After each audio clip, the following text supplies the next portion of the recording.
시편 110편 1절부터 7절까지 말씀입니다. 시편 110편 1절부터 7절까지의 말씀을 제가 받들어서 봉독하겠습니다.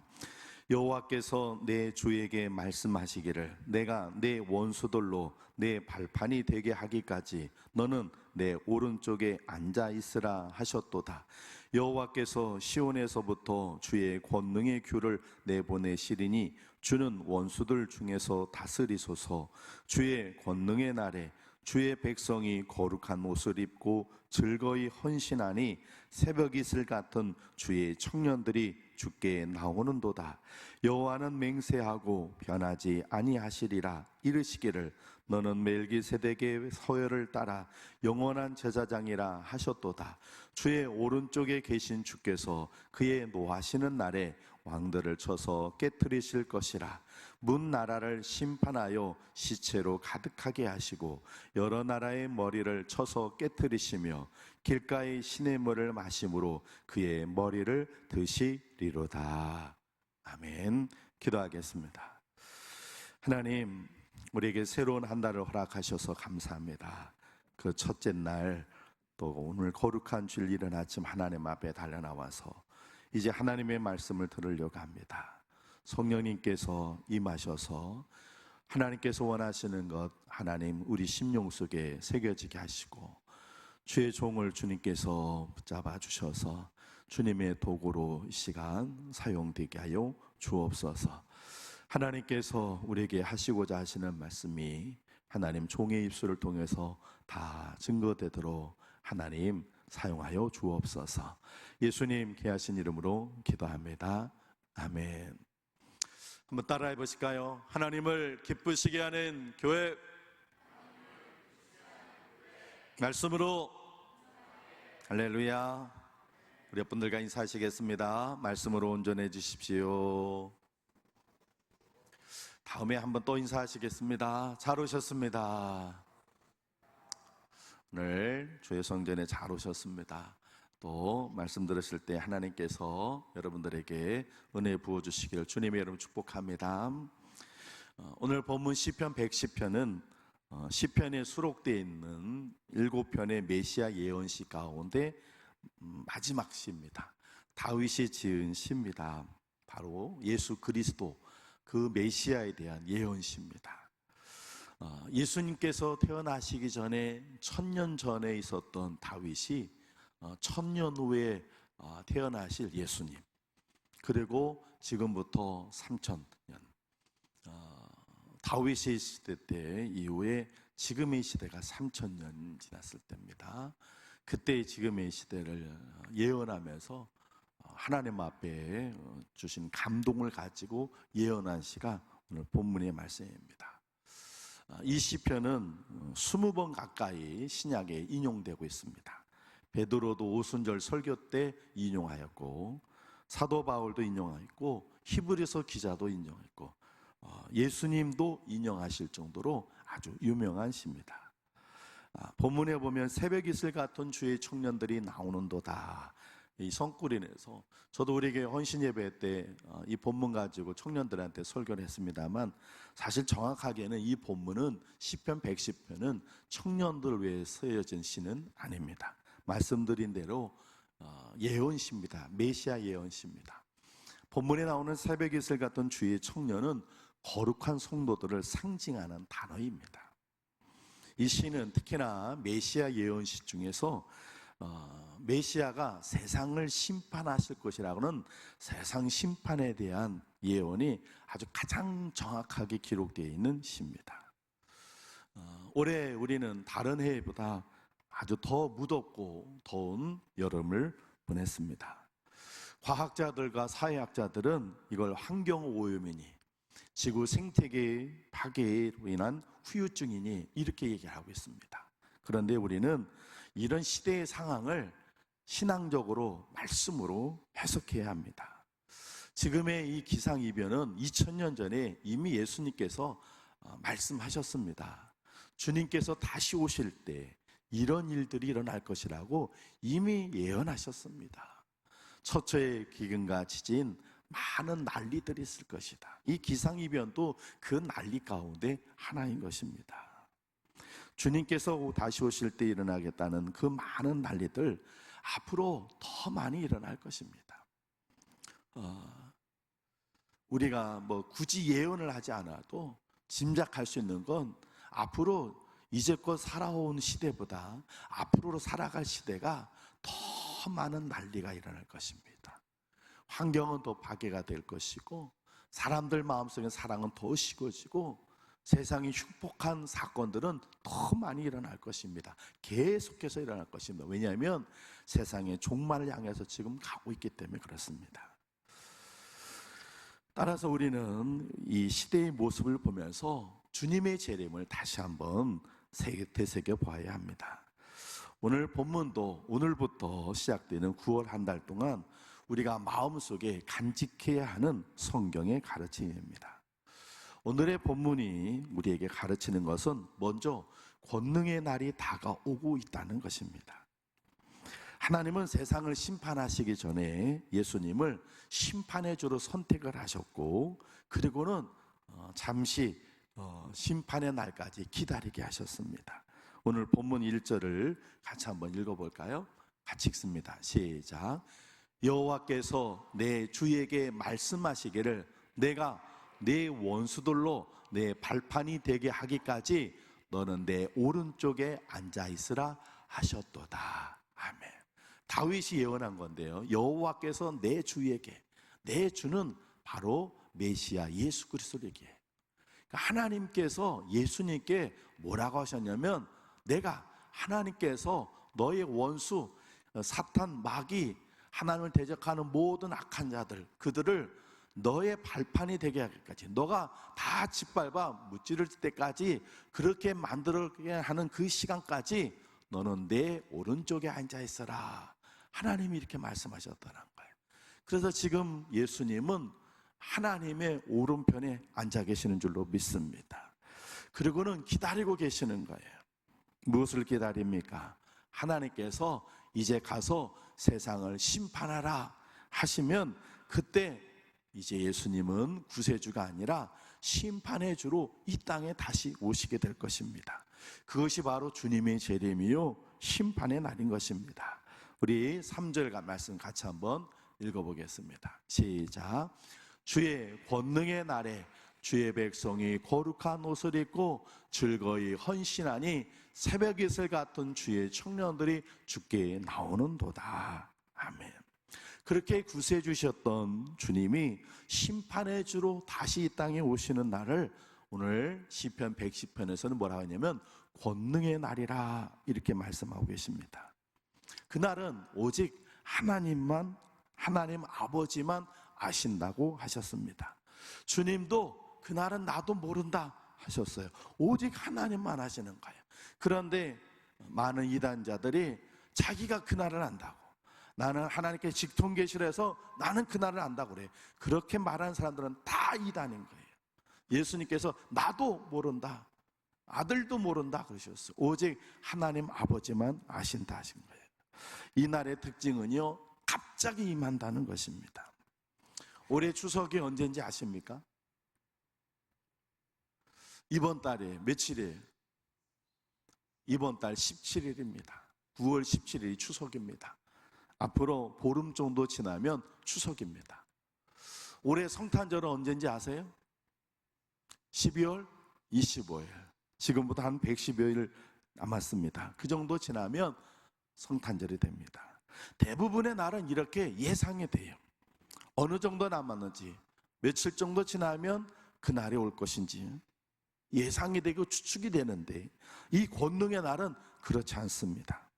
주님은 그 날이 도적같이 찾아온다고 하셨습니다. 2절에 보면 권능이라는 단어가 나오는데, 좀 전에 우리 읽었던 3절의 이 권능이라는 단어하고 한글은 똑같은데 히브리어는 달라요. 3절의 권능은 헬레카라고 하는 단어인데, 이거는 군대 전쟁이라는 의미가 담겨 있습니다.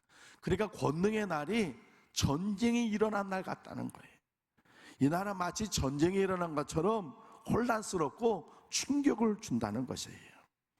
그러나 그날을 준비하고 대비하는 사람에게는 충격과 혼란이 아니라 침착과 담대함을 갖게 될 것입니다. 예전에 초등학교가 아니라 국민학교 시절에 겨울방학은 방학이 길었습니다. 12월 초 한 중간쯤 중순쯤 되면 겨울방학을 합니다. 언제까지 방학을 하나요? 2월 초까지 합니다. 거의 2달 가까이. 방학이 시작이 될 때는 여름방학은 좀 짧은데 겨울방학은 기니까, 그때는 토요일도 학교 가는 날이었으니까 하루 쉰다는 것이 너무 귀한데, 와, 거의 2달 가까이 한 50여 일을 방학을 하면 그날이 안 올 것 같아요. 겨울방학 하는 날은 정말로 세상을 다 가진 것 같아요. 그런데 선생님들이 방학을 하면서 그냥 방학 놀게만 안 해줘요. 뭐예요? 겨울방학 숙제를 내줍니다. 노는 날이 많은 것만큼 숙제도 많아져요. 그런데 처음에 방학할 때는 2월 그 개학 날이 안 올 것 같아. 그 다음에고, 다음에 한 달을 지나서 그 2번째 달이니까 아주 안 올 것 같아요. 그리고 신나게 놀다 보면 어느 날 갑자기 개학 날이 며칠 확 나오는 거예요. 그때 이제 숙제하려고 그러면 어떻게 돼요? 그때는 늦는 거예요. 그래가지고 숙제를 미처 못해 가면 학교 선생님한테, 그때는 선생님한테 매도 맞고 그랬죠. 그러니까 겨울방학에 딱 되어가지고 계약할 때까지 중간중간에 자꾸 뭘 생각해야 돼요. 며칠 날 계약하지? 그래, 얼마 남았지? 어느 정도 남았지? 이거 자꾸 머릿속에 이렇게 기억하면서 생각해둬야, 그러면서 틈틈이 방학 숙제를 해둬야 계약 날이 12월 달은 날짜가 천천히 가는 것 같은데 1월 달은 빨라요. 그리고 1월 중순 지나면 날짜가 휙휙휙 다가오거든요. 그리고 금방 계약 날이 와요. 그러니까 그때 계약 날이 콱 닥쳐와도 전혀 두렵지 않아요. 왜? 틈틈이 방학 숙제를 다 해뒀기 때문에. 똑같아요. 우리가 주님의 그 임하시는 날, 이 권능의 날, 우리가 생각 없이 지내다 보면 어느 날인가 불현듯 오면 아이고, 그때 늦는 거예요. 그러나 틈틈이 우리가 그날을 생각하면, 매일 우리가 그날을 생각할 수는 없어요. 솔직하게 살다 보면. 그러나 틈틈이 그날을 자꾸 생각해야 돼요. 이번 한 달 이제 9월이 시작이 됐습니다. 여러분, 각자에게 주어진 우리에게 일터가 있고 해야 될 일이 있어요. 한 달을 또 지난달 더 열심히 우리가 살 거예요. 그러나 그럴지라도 우리는 마음 한구석에 늘 생각하고 있어야 돼요. 우리 주님이 곧 오신다. 우리 주님께서 심판의 주로 이 땅에 오시는 날이, 권능의 날이 곧 임하게 될 것이다. 이거 틈틈이 생각해야 돼요. 한번 따라해 보세요. 우리 주님이 곧 오신다. 심판의 날은 곧 임하게 된다. 할렐루야. 네. 이렇게 얘기를 했는데도 지금 이 설교를 여사로 듣는다면 그런 분은 나중에 혼란에 빠지게 될 겁니다. 제가 이 예배 시간, 광고 시간에요, 여러 번 광고한 것이 있어요. 그게 뭔지 아세요? 대상포진 예방주사 좀 맞으시라는 거예요. 대상포진 예방주사 좀 맞으세요. 그렇게 제가 광고 시간에, 사실은 신앙적인 것 같고 상관없는 것 같아 보이지만 교회분들이 고생하시는 걸 봐가지고 제가 여러 번 광고를 했어요.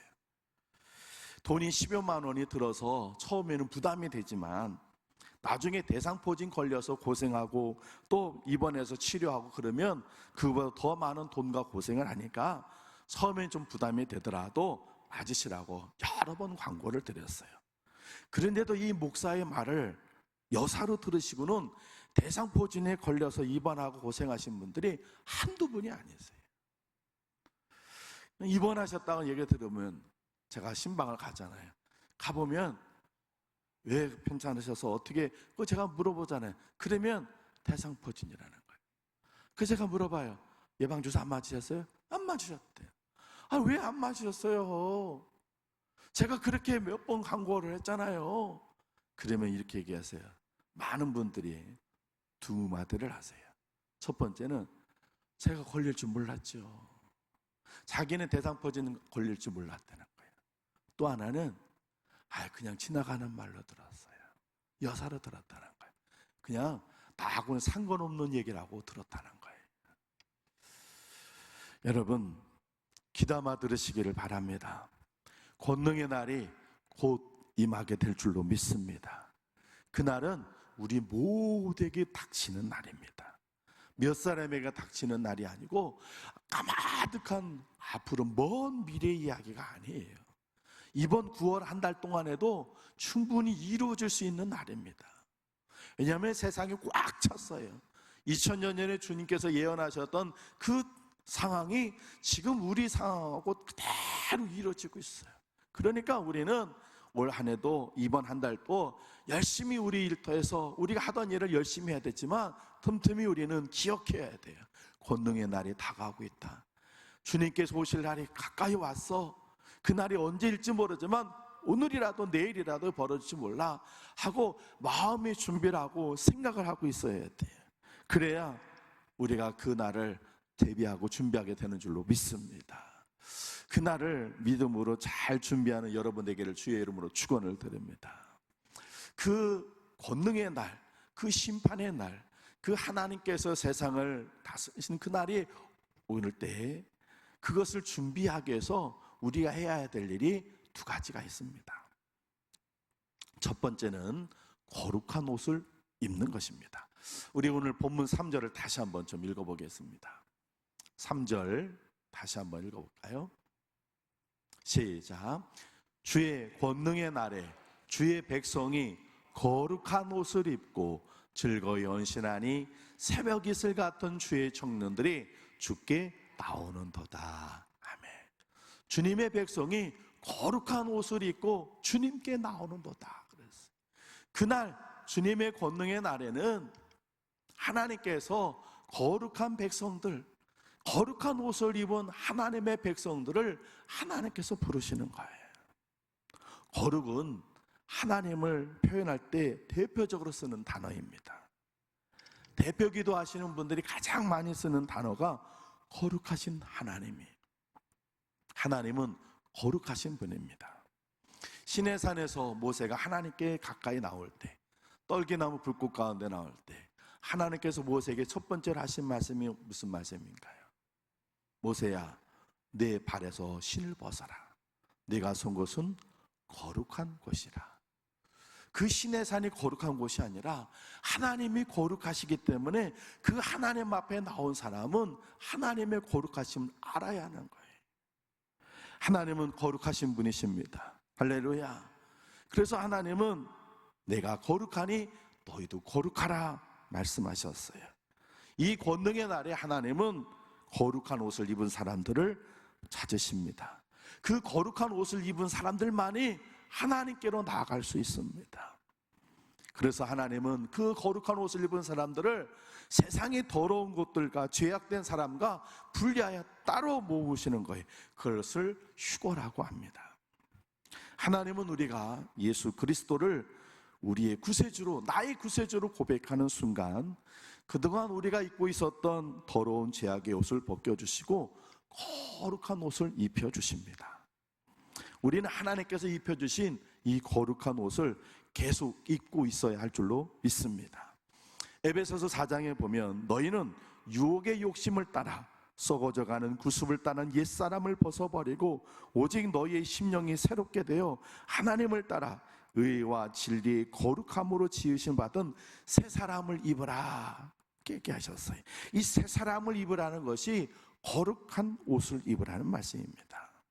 그런데 사탄이 우리로 하여금 이 거룩한 옷을 입지 못하게 해요. 주님께서 입혀주신 이 거룩한 옷을 자꾸 벗기려고 그래요. 세상의 문화와 우리 주변에 하나님을 알지 못하는 사람들로 인해서 우리가 입고 있는 거룩한 옷을 자꾸 벗기려고 그래요. 이거 극복하고 이겨내야 합니다. 사탄이 우리의 거룩한 옷을 벗기려고 하는 것도 있지만 사람들이 스스로 이 거룩한 옷을 계속 입고 있지 못하게 되는 몇 가지 이유가 있어요. 이 옷은요 지금 당장 효과가 없어요. 지금 거룩한 옷을 입고 있는 것과 입지 않은 것 사람이 차이가 없어요. 지금 세상 사람과 우리가 살아가는 것에 차이가 없어요. 거룩한 옷을 입었다고 해서 당장 나타나는 효과가 없습니다. 거룩하다고 해서 사는 것에 대해서 어떤 하나님 주시는 혜택이나 유익함이 있는 것이 아니. 거룩한 사람이 교회에서 더 인정을 받고 칭찬을 받느냐, 존경받느냐? 아니. 교회 분들이 아우 저분은 거룩한 분이야, 저분은 참으로 거룩하신 분이야, 박수 쳐주고 존경하나요? 칭찬해줘요? 그렇지 않아요. 거룩한 사람인지 아닌지 구별도 하기가 어렵지만 거룩하다고 해서 칭찬해주고 인정해주고 존경하지 않아요. 이 옷은요, 오늘의 삶의 현장에선 우리에게 당장 주어지는 혜택이나 상이 없어요. 인간적으로 보면 아무 쓸모없는 옷 같아 보여요. 그래서 사람들이 이 옷 입는 거를 그렇게 중요하게 생각하지 않는 거예요. 또 이 옷을 입고 있으려면요, 희생해야 되는 것들이 너무 많아요. 오늘날의 문화라고 하는 것들이 다 대부분 향락적이고 쾌락적이고 육체적이고 정욕적이에요. 거룩한 옷을 입으려면 이런 것들하고는 거리를 두어야 돼요. 하나님 말씀에 두 주인을 섬길 수 없다 이렇게 말씀하셨어요. 그러다 보니까 친구들과 모임하고도 잘 어울리지 못하게 되고, 지인들하고 모임 속에서도 제약이 되고, 직장에서 많은 것들을 잃어버려야 돼요. 좀 전에 말씀드린 당장 주어지는 것이 아무것도 없고 반대로 잃어버리는 것이 너무 많은 것처럼 생각이 돼요. 요즘처럼 경제 논리, 그러니까 투자한 것만큼 뭔가 거둬지는 것이 있어야 되는 이 경제 논리 각한 삶을 사는 거에 이 시대에는 전혀 맞지 않는 옷이, 그냥 내내 투자만 해야 되는 옷처럼 보이는 그런 경제 논리에는 꽝인 옷이 바로 이 거룩의 옷이. 그래서 사람들이 이 옷을 잘 안 입으려고 하는 거예요. 그리고 무엇보다 이 옷을 계속 입고 있기가 힘이 들어요. 이 옷은 그냥 주님이 입혀주셨을 때 그냥 입고 있으면 되는 옷이 아니에요. 이 옷을 계속 입고 있으려면 수고하고 노력해야 돼요. 성경은 말씀과 기도로 거룩하여 짐이라 하셨어요. 말은 쉬운데 이게 힘들어요. 이 옷을 계속 입고 있으려면 계속해서 하나님의 말씀을 읽고 듣고 그렇게 살려고 막 애를 써야 돼요. 열심히 기도도 해야 돼요. 안 그러면 어느 순간인가 이 옷이 훌러덩 벗겨져요. 노아도 그랬어요. 아브라함도 그랬어요. 삼손도 그랬어요. 심지어는 다윗도 그랬어요. 조금만 순간적으로 방심하면 이 거룩의 옷은 홀라당 벗겨져요. 그러니까 이 옷을 계속 입고 있으려면 얼마나 노력을 해야 되는지. 다윗은 이 옷을 다시 입으려고, 벗겨졌던 이 거룩의 옷을 다시 입으려고 눈물로 침상을 적시면서 하나님 앞 회개했어요. 이렇게 이 옷을 입기가 여간 힘이 드는 게 아니에요. 이런 여러 가지 이유로 인해서 사람들은 이 거룩의 옷을 입는 거에 실패를 해요. 아니, 우리도 여러 번 실패하지 않았습니까? 그렇다고 해서 포기해서는 절대로 안 돼요. 왜냐하면 권능의 날이 점점 다가오고 있고, 그 권능의 날에 하나님 보좌 우편에 앉아 계신 그 예수님께서 심판해 주러 오셔가지고는 누구를 부르시냐면 이 거룩의 옷을 입고 있는 사람들만 주님께 나오고 수 있기 때문에. 로마서 13장 12절에 보면 이런 말씀이 있어요. 밤이 깊고 낮이 가까웠으니 그러므로 우리가 어둠의 일을 벗고 빛의 갑옷을 입자 그랬대 있어요. 비록 지금 당장 효과가 없고 잃어버린 것이 더 크게 느껴질지라도, 계속해서 입고 있기가 힘이 들고 버거울지라도 이 옷을 입고 있어야 합니다. 여러분, 그런데 오해는 하지 마세요. 이 거룩한 옷을 입는다는 것이 그저 술 한 잔 안 마시는 것, 그저 담배 안 피는 것, 이 정도라고 생각하시면 안 돼요. 물론 그것도 거룩의 옷을 입는 그런 모습이 하나이긴 하지만 그게 전부 다는 아니에요. 술은 마시지 않는데, 내가 담배는 피지 않지만 내 마음이 거룩의 옷을 입지 않을 때도 있어요. 성경에 보면 바리새인이라는 사람이 하나님의 성전에 와서 하나님 앞에 기도합니다. 뭐라고 기도하냐면 이렇게 기도해요. 하나님, 저 세례 같지 않게 해주셔서 감사합니다. 하나님, 저 하나님 앞에 11조 꼭 드립니다. 저 일주일에 2번 금식합니다. 와, 온전한 11조예요. 일주일에 2번이나 금식해요. 그러면서 뭐라고 하냐면 저 세례 같지 않게 해주셔서 감사합니다. 바리새의 마음속엔 세례에 대한 경멸의 마음이 있는 거예요. 이건 거룩이 아니에요. 우리가 술을 입에 대지 아니하고 담배는 내 입에 물지 않아도 우리 마음이 누군가를 비난하고 누군가를 우습게 생각하고 누군가를 하찮게 생각하고 누구를 경멸히 여기는 마음이 있다면 미안합니다. 그건 거룩의 옷을 입고 있는 것이 아니에요. 거룩이 뭔가요? 거룩이 뭔가요? 뭐가 거룩이에요? 폼 잡는 거예요? 바리새인들은 그런 줄 알았어요. 그래서 옷을 입어도 옷술이 길게, 사람들에게 내가 거룩하다는 걸 보이게 해서 걸음걸이도 거룩한 것처럼 천천히, 말도 느리게, 그러면 거룩한 것처럼 보였는데 거룩은 그런 외적으로 보이는 게 아니에요. 거룩은 하나님이 내가 거룩하니 너희도 거룩하라 얘기하셨잖아요. 그 거룩은 내 안에 완전히 하나님 나라가 이루어지는 거예요. 깨끗함도 거룩이에요. 그러나 내 마음속 그것도 것에 하나님 같은 마음이 있어서 누구를 미워하고 경멸하는 마음, 우습게 여기고 하찮게 생각하는 마음, 그런 것들이 전혀 없는 한전한 깨끗한, 물론 행동도 깨끗하지만 우리의 마음도 깨끗해진 것, 그게 바로 거룩의 옷을 입는 거예요. 만약에 뭐 술 한 잔, 담배 한 모금 안 피우고 안 마시는 것이 거룩이라면 저만큼 거룩한 사람이 있을까요? 그런데 아니잖아요. 그것만 안 했다고 해서 거룩의 옷을 입었다고 볼 수는 없어요. 우리 마음이 정말로 완전히 깨끗해져요. 그래서 누구도를 바라보면서 경멸하거나 가볍게 여기거나 우습게 여기거나 비난하는 그런 마음이 없는, 하나님께서 정말 원하시는 그 사랑의 마음으로 가득하고 하나님께서 임재하시는 그 깨끗한 마음이 있는가, 조금의 없이 그것이 바로 거룩이에요.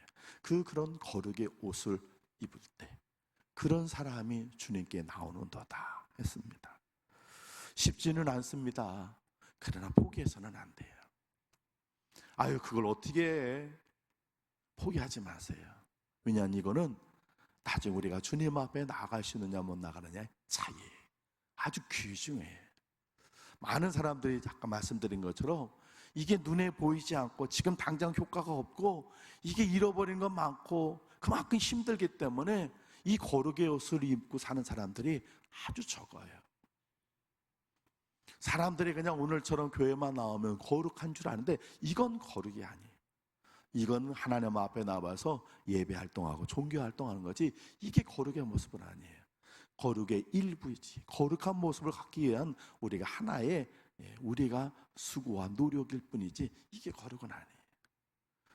안타깝게도 많은 크리스찬들이 하나님 전에 나와 예배당에서 예배만 하면 내가 거룩한 사람이 된 줄 알고, 지난주에도 말씀드린, 그리고 나가선 세상에 나가서는 예배자하고 상관없는 엉망진창으로 살면서도 나는 구원받을 거라고 생각하고 살고 있어요. 구원은 믿음으로 받는 것 틀림없는 사실이지만 그 믿음으로 구원받은 사람은 반드시 거룩의 옷을 입었어요. 그 거룩의 옷은 세상의 음란한 것도 물리치고 세상의 향락적인 문화도 단호히 거절하고, 그뿐만이 아니라 내 마음이 세상적인 것으로 오염되지 않도록 사단이 내 마음속에 분노와 비난과 교만과 자만 이런 것들을 머물게 하지 않도록 내 마음을 깨끗하게 만들어 놓는 거예요. 이것이 바로 거룩인데 이 옷을 입어야 할 줄로 믿습니다. 여러분, 조금 있으면 이 옷을 입고 있는 사람들 주님께서 다 데리고 가시는 날이 옵니다. 그날엔 목사라 할지라도 장로 권사라 할지라도 심지어 교회에 수십 년을 다녔어도 이 거룩의 옷을 입고 있지 않으면 미안합니다. 주님 앞에 나갈 수 없습니다. 예수를 3대 4대 믿었던 신앙의 그 집안의 사람이라 할지라도 거룩의 옷을 입고 있지 않으면 주님께 나갈 수 없다. 오늘 말씀에 주의 백성이 거룩의 옷을 입고 주님께 나오는 도다 그랬어요. 주님이 부르시니까 나갈 수 있는 거예요. 우리 자녀들이 이 옷을 입고 있는지 부모들은 챙겨야 됩니다. 그리고 이 옷을 계속 입고 있도록 우리 부단히 노력해야 돼요. 아쉽지만 우리의 힘 갖고는 안 돼요. 우리의 능력 갖고는 안 돼요. 성령님의 도우심을 구해야 할 줄로 믿습니다. 우리의 인격과 우리의 믿음의 분량 갖고는 이 옷을 계속 입고 있을 수가 없어요. 성령님께서 이 옷을 계속 입고 있도록 도와주셔야 돼요. 이 9월 한 달 동안에도 거룩하신 영, 그 성령의 도우심을 간절히 구하는 여러분 되시길 바랍니다. 사단이, 세상이 여러분에게 입혀져 있는 이 거룩의 옷을 자꾸 벗어버리려고 할 거예요. 어떤 상황, 어떤 사건, 어떤 순간적인 일 때, 그때 여러분들이 육체적으로도 마음으로도 여러 모습 속에 거룩의 옷을 탁 벗어버리더라고요. 그때 속으로 기도하셔야 돼요. 하나님 도와주세요. 성령님 잡아주세요. 내가 이 상황 속에서도, 내가 지금 이 자리에서도 내가 거룩한 옷을 입고 하나님 내 마음속에 모시고 살 수 있도록 도와달라고 기도하시면 성령님께서 여러분이 그 상황 속에서도 거룩의 옷을 벗어버리지 않도록 도와주실 줄로 믿습니다.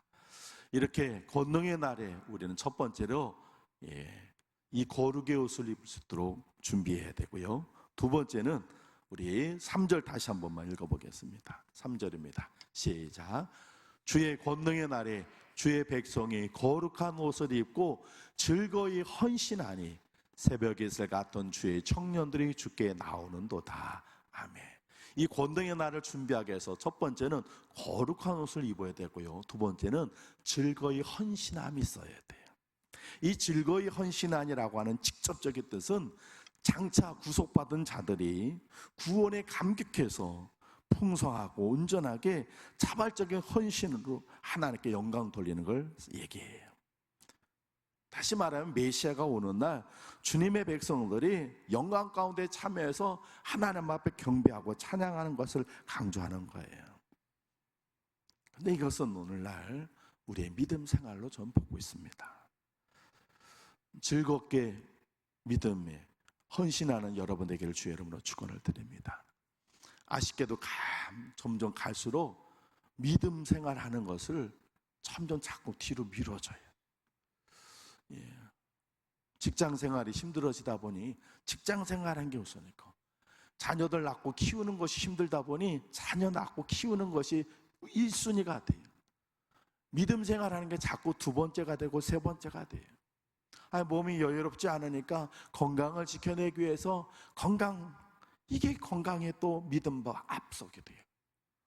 근데 그 어떤 것보다요, 믿음이 앞서면 안 돼요.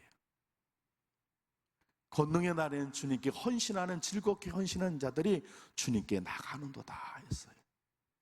우리가 믿음 생활하는 것이 우선순위가 돼야 할 줄로 믿습니다.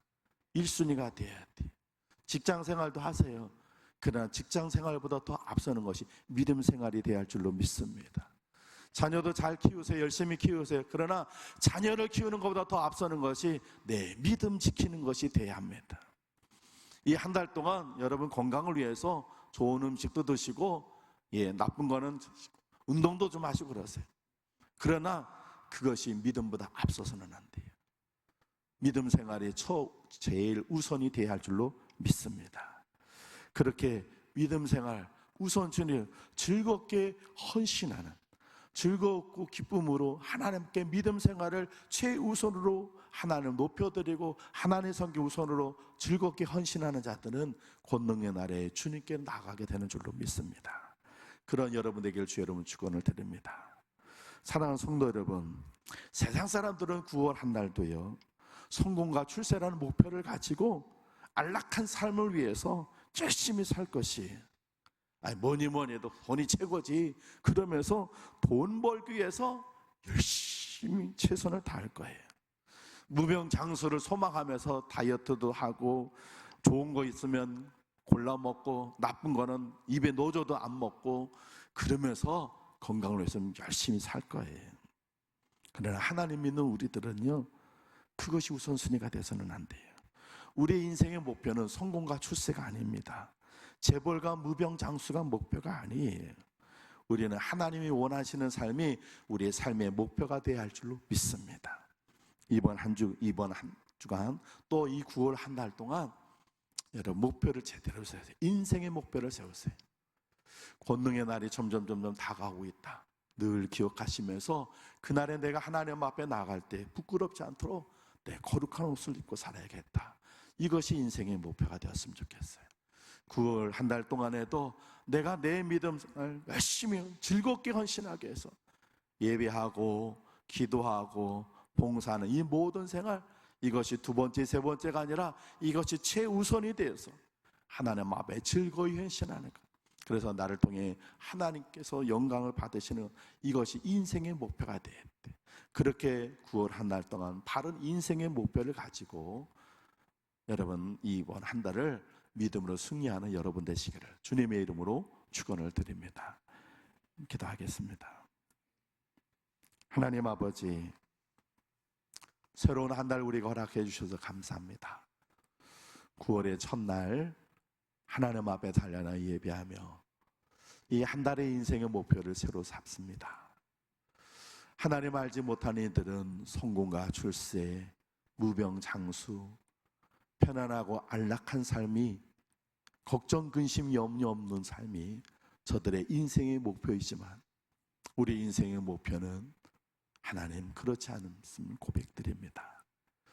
권능의 날이 점점 다가오고 있으니 하나님 우리의 믿음을 제대로 지키는 이 한 달이 되게 해 주시옵소서.